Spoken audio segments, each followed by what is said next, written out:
Hello, welcome to Talk of Good Games. Just finished Manchester City 2, West Ham United 0. Now, before we get into the review, I'm going to get the sponsor bit over and done with so we can get into it. It's by One Football. The link is in the description. It's completely free, just like it is to have a shot at our goal. Get it downloaded. You'll get all the good stuff sent to your phone and all the bad stuff as well, such as updates about when West Ham concede, how much shots City have had in the first half. It's all there. It's all in one app. Get it below. We normally go through the highlights, but I don't think there's much point, is there, Gonzo? We'll be here all night discussing City chances. Where do you want to start? I don't know whether I'm more annoyed with the players, with the manager for putting that tactical plan. It doesn't even deserve the word tactical plan, for putting that shambles out, that idea of whatever the plan was tonight. Or the owners for reappointing the manager. It's really, really hard to really get a grasp on it. But we're going to have to deal with the game. But it's hard to watch that game and not be thinking of the bigger picture, not be thinking of relegation, not be thinking of why did they appoint him when they didn't think it was good enough the first time. To be thinking how is this tactical plan going to serve us in the next game and thereafter? What's just not the plan for this game? What's the plan going forward? It's really hard to watch that game as an isolated game of Manchester City against West Ham. If you do, there'll be no surprise in that game for anybody. It's everything that we fear. It's players not giving their all. It's players incompetent. It's no possession. It's Antonio isolated up top. I just, before you get into what you're going to say, to ask those fans to go up there for a second time and to deliver that, to offer that, to not even try and win the game, to try and not contest the game, to try and keep your goal difference down, which is clearly, you mentioned it before in the build-up show, it's clearly what it was, is an absolute rip-off. To do that, Moyes would probably say it's not a popularity contest. Actually, it is. But when you're here for the second time, it really is. People are already sceptical about whether you're going to do a good job or not. Actually, you need to give the fans something to get behind, because quite frankly, that was a weird sensation. I don't know what the official... I'm sure the official thing will say there's 40,000 fans, and it wasn't. There's probably about 25, 30,000 fans are in that stadium. They were making no noise. We started to sing at the start. We were really trying to get into it and all the rest of it. And actually, we sang Bubbles at the end. Fair play to him, but that was a really weird game played out in a weird atmosphere in a half-empty stadium where we showed no ambition at all. I think it was a good attendance for an open training session by City, to be honest with you. You won't get crowds bigger than that if other Premier League training grounds, because that's what it was tonight for City. It was just piss easy. Not one fan, when that team lineup come out, not one West Ham fan said something along the lines of, "Oh, I like that," or not one of them said, "Oh, I can see what Moyes is doing here," because you can do one without the other. You can see what Moyes is trying to do without liking it, but you can even do either. And then when the game kicked off, your opinion didn't really change. And as it went on, your opinion just got more and more stronger, which was fucking useless. The manager's tactics was useless from the start. He was playing Robert Snodgrass as a striker, yet we've got Allier, Anderson, Bowen sat on the bench. And this isn't anything against Snodgrass. This is the manager's tactics. He set up this. It was just baffling. The whole thing was baffling. We got battered from the first minute up until City decided to stop trying, which was at 2-0 up. They thought, oh, well, that's it done now. Because even 2-0, it can be a dangerous scoreline. The other team score, bang, it's game on. Actually, against West Ham, it's not. If you're 2-0 up against West Ham, don't worry about it, because you know fine they're not going to get another one. And if they do, then we'll just turn the gas up a little bit and go get goal number 3 and 4 if we have to. We were just crap. There were some good last-ditch tackles, but the problem is we were lucky to go in at half-time 1-0, and we were lucky to come away with a 2-0 loss at that. And we were genuinely defending a 2-0 defeat at the end of the game. It's just backwards. The whole thing is bonkers. The manager's fucking useless. He turns up and has audacity to sit there and go, winning is what I do. We've won one game in the league since he took over, and that was against Bournemouth. I think anyone could have beat Bournemouth that game. We've had a winter break, so you're clinging on to the small mercy of, let's see something, whether it's a fully fresh, fit West Ham where we're running around the pitch for 90 minutes. Let's see a game plan. Let's see attacking intent. Let's see something. hopefully maybe 2 of those things. We're seeing nothing. We're seeing the team that threw away a 2-goal lead against Brighton. We used the tactics that we tried at 3-1 up and came out 3-3 and thought it would work away to Man City for some stupid reason. There's just... I don't know, Gons. I don't even know what to say or to start. I was fuming at half-time at just how crap David Moyes is and how the players have to take some responsibility for this one, because they weren't putting in a good enough shift. They weren't trying very hard. But the tactics is just shackling them. What are you meant to do when your only outlet is Michail Antonio? And that's all it was, because Snodgrass isn't quick enough. We were trying to play counter-attacking football with Snodgrass as the second striker. It just does not make sense. Masuaku's crap, but the thing is, he's been crap the last game, the game before that, and the game before that. We're expecting him to suddenly turn into this world beater left wing back. It's not going to happen. I don't know, Gonzo. It's just... No, allow me to take useless. Allow me to take up the baton while you compose your thoughts. We had the initial... I thought Jesus was a little bit hesitant, which allowed Fredericks to get back. He made that. Fredericks made the challenge, went out for a corner. We then had a double block, if you like, from Cresswell. I also thought there were other times we weren't just conceding chances, we were conceding chances right in front of our goal. We were conceding chances from 5 yards away, you know. And when I was looking at that, I would sort of take it and I would sort of accept the nasty tactics, the 20% possession or whatever, if they worked. If we came away with a draw, you'd think, okay, fair enough, you know, that's 90 minutes of my life, I'll never get back, but it's a point. What I fail to understand, bearing in mind, if you're going to do that and you're going to play with a bank of 5 and then a bank of 4 in front of it, then surely you want to be limiting the other team to long shots, make them desperate, make them a little bit nervous. They're still finding space. How can you find space in the box when we had that many? Everyone was back.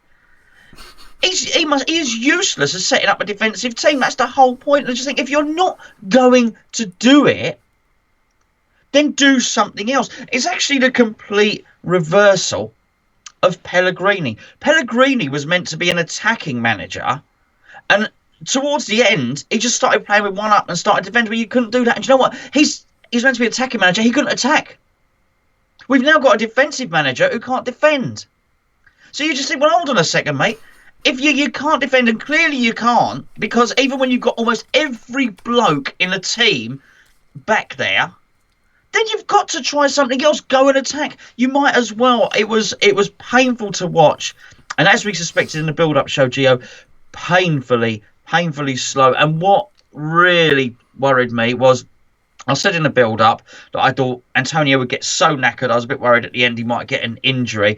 He didn't get an injury. But by the time, whatever it was, in the 180th minute that he eventually brought Bowen on, by the time he brought Bowen on, Antonio was knackered. He couldn't even run and keep up. Why? Because he'd done all the donkey work. There's no point in doing that. You've completely wasted what you've... It's literally like, well, for me as a builder, it's like me getting my best tiler to carry all the boxes of tiles upstairs rather than the labourer, and then at the end of the day he can't lay a tile because he's knackered. And it's just ridiculous to get him to do all the hard work. Then at the end, who's he got? I don't know what Bowen was thinking. Well, I saw him on the bench. He must have been thinking, thank goodness my agent put his clause in to get me out of it. It's crazy, Gio, crazy. Yeah, I mean, they did score eventually. Rodri for a header from a set piece. You know, this is what, like you said, this is what Moyes is supposed to be good at. He's supposed to bring us in, be organised, and we've gone beaten by a simple goal. I mean, it's quite funny actually. Concede from a set piece after getting, like a cat in the first half with 9 lives. Really, we thought we're getting off with that. Then there's something that we'd expect to. I can not accept, but you can almost understand if Kevin De Bruyne does a pinpoint through ball and splits your defence because he's just that good. But a corner is not something we should be getting beat at by any team, and every team should have that mentality. But he just runs to the front. He just runs in front of Fredericks and flicks it on, and it's in. And the worst thing is, after it got flicked on, Laporte was the one there to try and guide it in if he had to. Our defence literally just watched him flick it and stand still and watch the guy at the back post nudge in if he had to. He wasn't even needed. 1-0, but we were battered, absolutely battered in that first half. Ogbonna should have conceded a penalty. He literally grabbed Aguero by the bollocks. Maybe he was having a little rummage so he could hand Aguero's bollocks to his teammates, because we were certainly lacking it in the game so far. But 1-0. But the frustrating thing is, just before half time, we had a chance. Antonio put that ball across, and Snodgrass, he didn't gamble. He just, I don't know what he done. Maybe he's not expecting it. He kicked the post after. He should have kicked the ball, mate. Out of frustration, but he didn't gamble. But this is the problem when you don't have a striker in a striker's position. Like, would Haller have gambled? You have to hope he would have, because that's his job. Would Bowen have gambled? I am pretty confident he would have, because he has confidence.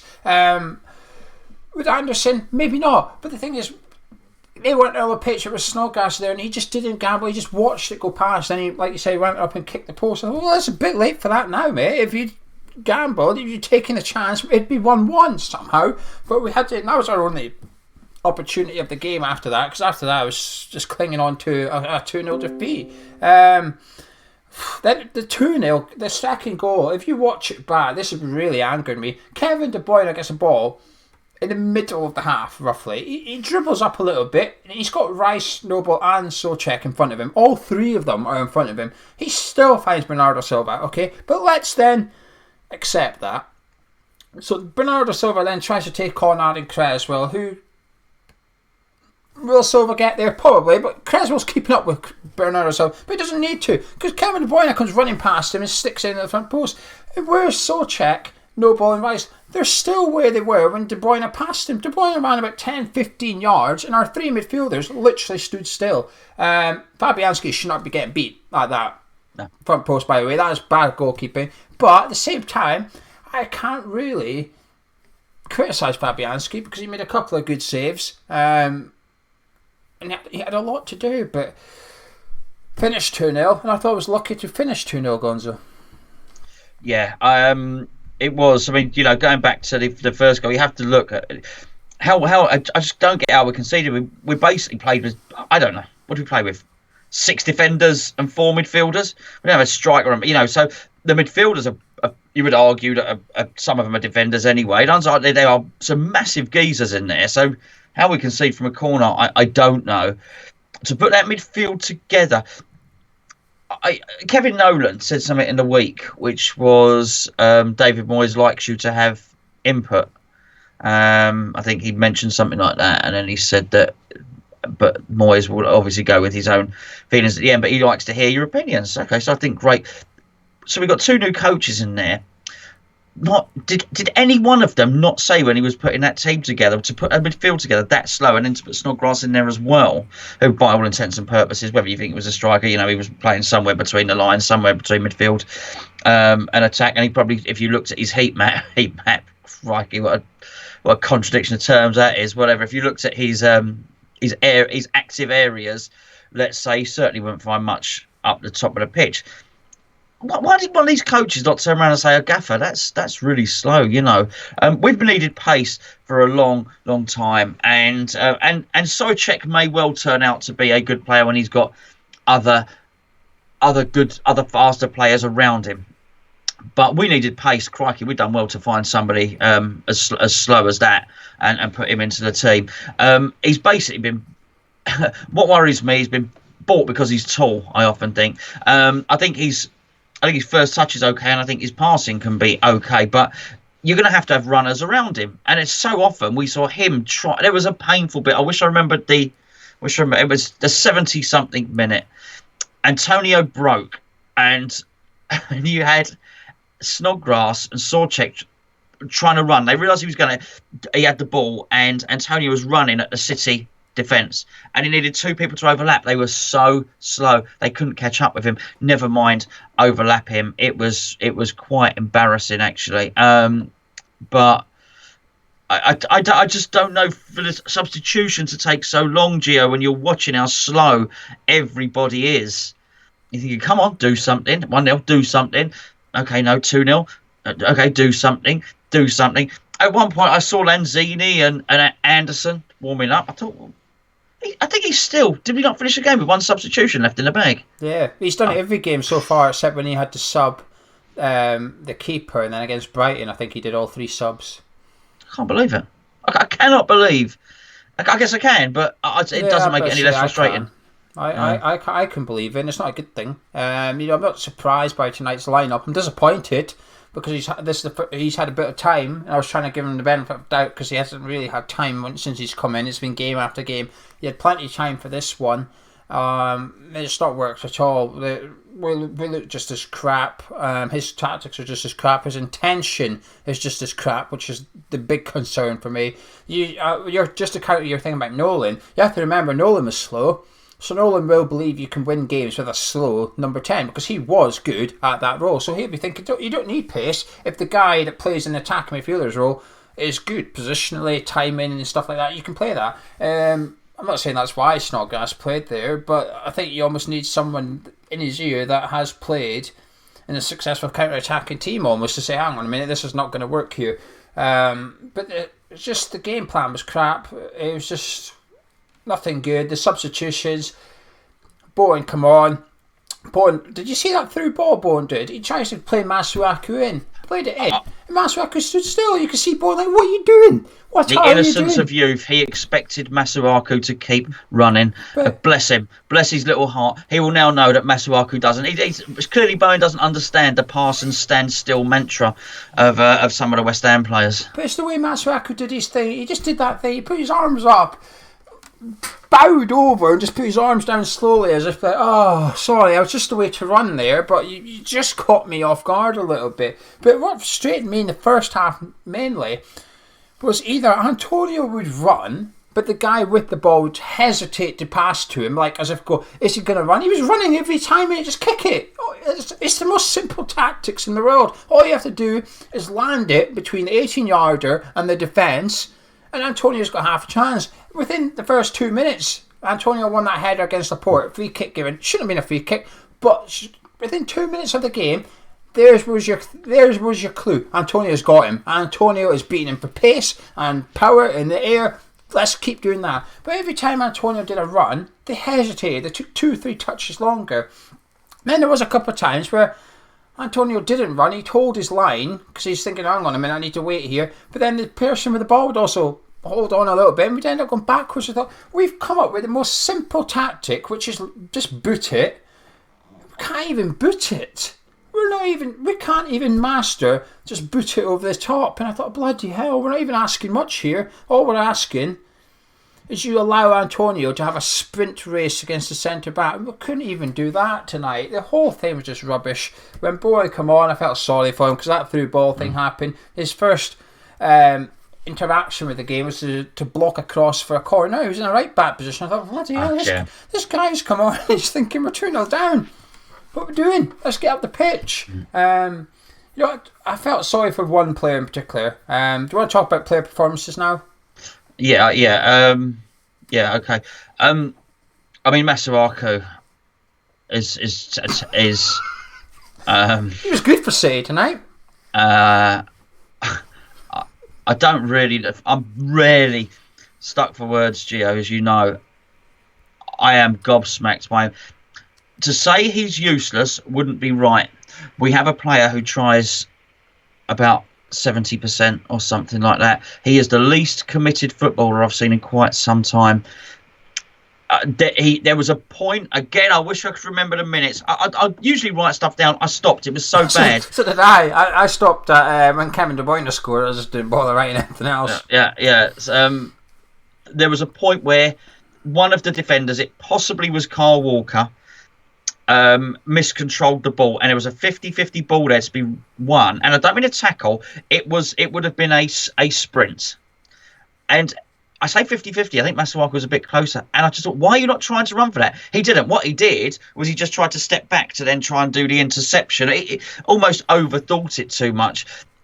There's just no energy. Whatever Antonio's got, Masuaku doesn't have. And I don't mean ability and stuff like that. I just mean in terms of work rate and desire and a bit of fortitude, a bit of something about you. He doesn't have any at all. I think he's a complete and utter liability to the team. I really do. I thought up to the point where we conceded, I was really impressed with how Cresswell was playing. I thought Ogbonna as well had, started reasonably well and tried, throughout the game. And there was one point where Ogbonna won the ball and he carried out from defence. Yes, this is what we need to do rather than just hoof it up because the ball was coming back at us. So, and I thought he did quite well with it, but it was too little, too few and far between. Oh, Fredericks actually had started and wasn't playing badly, but at the start, and then obviously the goal happened as well. Which wasn't good. I thought Noble was terrible. Gio, I thought it was really bad. I said earlier that Souček was slow. Didn't really have much impact, and but he was able to pass it a little bit. Noble was slow. It didn't have much impact and wasn't able to pass it at all, and I thought it was bad. I'm pretty sure the guy you're going to feel sorry for is Declan Rice, who was just wonderful. We're lucky. Man City have got a ban and can't buy him because they would just go and buy him. I think after that performance, thought he was tremendous.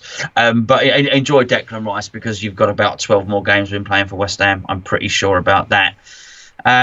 Antonio, full of endeavour. Over to you, mate. Thought Fabianski did well. There's people in the live chat saying the second goal was a deflection. I didn't notice that, to be honest with you. So fair play, fair enough. But I thought Cresswell and Ogbonna both played really well, actually. The one thing I noticed with them two is that they seemed reluctant to boot it tonight. I thought a couple of times they went to pass it, but the rest of the team were just watching them going, boot it, and we got caught out a couple of times actually defensively because City press. So as soon as Ogbonna got it, he would take a touch, you look up, there's no one there, and all of a sudden they had Aguero or whatever breathing down his neck, and then they had to sort of go back themselves towards our own goal a bit and then kick it, and then that was where it got really risky. But I felt a bit sorry for both of them actually. They're just on a hide into nothing. They've got far too much to do defensively, and I'm leaving Diop out of this because he is a liability. Both of Jesus' chances in the first half, was down to him being about 1.5 yards, 2 yards behind the rest of the defence. I don't know what he was doing. He didn't really seem to have much to do, Diop, which is lucky in our opinion because he was just not at the races tonight again. He's been bang out of form for a while. I thought Fredericks was doing alright.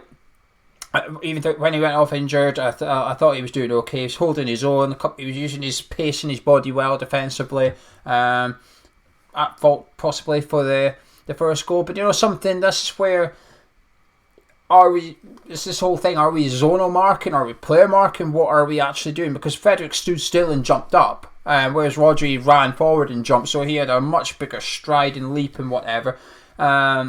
So it's not his man, but it's his position, if that makes sense. But then you could argue it's not his position. His position is where he is, and Rodri's headed it before Fredericks' position. So it's a funny old one. Masuaku's just useless. At one point in the second half, I think it was De Bruyne actually skipped by him. Masuaku just had to let him because he was on a booking, touch him and you're sent off. Masuaku just stand there and let the attack happen. But this is where you go back to the manager saying, why have you not taken him off? You've got a left wing back on a booking early days against Man City. Who's his immediate opponent? Kyle Walker, the fastest right back in the league. Who's coming over there quite a lot? Kevin De Bruyne.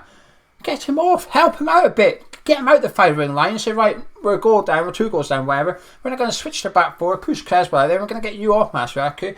You don't have to tell him he's been crap, but you could say you've been crap. You could also say, listen, mate, you're on a booking, they're targeting you, I'm protecting you. Off you come, sit yourself down, we'll have a little look. But we left him out there. He was on a hiding, he was getting battered down that side. But the problem is, when he did go forward, and there was a few times he had a good crossing opportunity on, none. No good crosses whatsoever from him. Awful. Contributed nothing to us going forward. Contributed quite a bit to City going forward. And that's not good when you're a defender. Noble was just crap. Awful. What's happened to him, I do not know. James Collins says he's mentally tired or whatever. Well, let's rest him because I'm getting mentally frustrated watching him out on the pitch. He's a hindrance to our team. He's not offering very much. I love Mark Noble, one of his biggest fans, but over the last few months, maybe he is just getting mentally drained by the situation he finds his boyhood club in. I don't know, but he's just offering nothing on that pitch. Declan Rice I thought was fantastic. A few sloppy passes and whatever, but I'll tell you something, he was our best number 10 tonight, and that's not even his job. That's how bad we were. He was our best attacking threat. He was running forward at times, and when he was running forward, he wasn't losing the ball either. I just felt sorry for him. I just thought, wow, like if I was him, you said you've got another 12 games. I bet you he's got a calendar at home. And he's crossing them out as he goes, thinking, at last, one more down, 11 to go, whack. Happy days. He's probably already knows what club he wants to go to, and I would not blame him whatsoever. The best thing he can do is get out of West Ham, to be quite honest with you, because his Euro 2020 place is probably in doubt because he's playing for us down the bottom of the league. Snodgrass, I just don't get him. I don't get the love him with Snodgrass, but again, it's not his fault. He was given a role where we were going forward, you were striker, defensively, you're right midfield. That was a lot of ground to cover for any player. Never mind someone in his 30s. He was blowing out his arse for the last 20 minutes of the game. I was watching him thinking, he's knackered. He's absolutely gone. Because the role you've given him, he just can't do. I only want to see Snodgrass play centre midfield. I've wanted it for a while now. Stop playing him in other positions. He can't do it. He's too slow. Play him centre mid. Why could you not have him in Mark Noble's role? It's not like Mark Noble's Mr. Agility, is it? Let's get Snodgrass in there. At least then we've got someone that's going to work hard or whatever, and get Mark Noble out. Souček, this is his second appearance for us, but the problem is we are already scrutinising him because of the position we are in. He should be allowed to adapt to the league, and that's what we're seeing tonight. He was sloppy at times, but I thought at other times he was all right. He was sticking his foot in. I watched Sheffield United play Bournemouth. Sander Berge played that game. Sander Berge was crap, right? He was awful because he was struggling with the Premier League wire. But they won. Do you know why? Because the other 10 were able to carry him through the 90 minutes. Listen, don't you worry. You struggle if you have to struggle. We'll help you out. We can't do that, West Ham. Souček's coming to a new league, and it's not like he's got anyone around him saying, we'll help you, we'll guide you through this or whatever. It's a case of, well, you better, it's sink or swim, mate, because we're drowning here. So you better be able to swim, and you better be able to swim with all of us hanging onto your foot as well, because that's what we need. It's an unfair situation for Souček. And Antonio up front, can't fault the guy at all. Gave it 100%. At the end, when he had his shot, wrong decision. But do you know something? When it gets to that point, you've tried everything else. Why would you not shoot and hope that it somehow finds its way in? Anyway, would you... Any final words? We'll start wrapping this up. We've had a little bit of a rant. Actually, I want to ask a question. Do you want Moyes? Do you want Moyes gone? Yeah. I can't. I just cannot see. If you think this was bad, wait until Liverpool. Here's what is absolutely terrible about it. Aside from the fact, I think there will be other teams that have been to that stadium this season and lost by more, or will go to that stadium this season and lose by more. But I also think if you look at Aston Villa or Norwich or Bournemouth, I think all of those teams would have a bigger go at trying to get something from the game than we did. Palace scored 2. Okay, well there you go. I don't watch a lot of other Premier League games, but that was the biggest surrender that you will see. That was white flag waving. So we now see what the plan is. It's what we suspected. It is concede the loss. I'm getting angry saying it. Okay, and it's making me angry because it's true. Concede the loss against City. Concede the loss against Liverpool. We will then beat Southampton or Burnley or whatever, or the sequence to get those 4 wins. One loss, it's gone. We lose. Imagine that we do all this and we put all our eggs in one basket, and he probably goes a little bit more attacking against Burnley or whatever, and we lose. It's done. We're relegated. We possibly are anyway, because I just look at that. There were 2 points, Gio. One of them was what the commentator said. The commentator said, David Moyes is down at the touchline. He's been talking with his coaches for the last 10 minutes. So, oh, yes, that pretty much sums it up. Something else summed it up.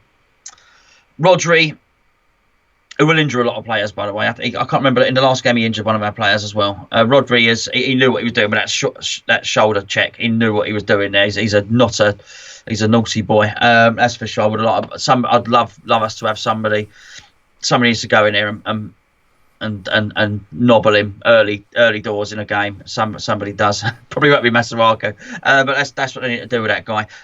He's like the midfield Diego Costa in many respects. So anyway, Fredericks goes down. Fredericks, and somebody will know better than me what minute it was. 68th minute, something. So you know what I'm saying. It was in the 60 odd minutes, something like that. The sort of time where you're thinking, okay, changes need to be made anyway. So Fredericks is down. Now, it's not great, but it's an opportunity to make a tactical change. You don't have to just bring on like for like. You can do something else. And I expect a professional manager to be able to do that. What I also thought would happen is, okay, if you're going to do that, if you've been forced into a change, you can now make the 3 substitutions. It was too late, and it'd gone on too long anyway.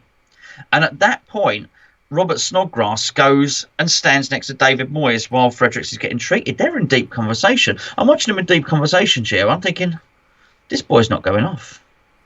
They're having a real good chums chat. They're talking tactically. They're pointing out. He's actually going back out there. And it was at that point I realised Snodgrass is on for a lot longer in this game. Nothing is going to change. Obviously, we saw Zabaleta changing his shirt. I thought, the tactics are not going to change. And when you are that slow, when your tactics are that poor to start with, and during the game you are so slow to react that you are literally paralysed, and you know tactically paralysed, what hope have we got? Yeah, the worst thing is it wasn't even a like for like change. Zabaleta and Fredericks can't be more different, to be honest with you, because Fredericks, part of the reason we said he's done okay, and I'm confident I'm going to speak for you here, and at the end of the first half, his pace was giving us some opportunity to get forward. He was getting a bit of speed, and when Zabaleta come on, it's just not going to happen. It's just not going to happen. And as soon as that sub happened, the only change that happened, it went from a Premier League game to Pablo Zabaleta's testimonial. It did. It very much felt like that. It felt like I felt like I was watching Pablo Zabaleta's testimonial out there for the last 20 minutes or whatever he was on the pitch. You know, the biggest cheer of the game was when he come on. The home fans were singing his name. You know, and at the end of the game there, he did his lap of honour on his own to say goodbye to the City fans and stuff. And it's just too laid back. There's a lack of worry. You know, Moyes just video a couple of days ago saying, "Oh, you know, we'll survive. Just get behind us." We've been behind you since you got in, mate. But the problem is, you're shit. That is the problem. You know, I wanted them gone after the Brighton game. My opinion on that's not going to change just because of what I've seen the first time I was here and what I've not seen the second time I was here, if that makes sense. I've been wanting to see something different.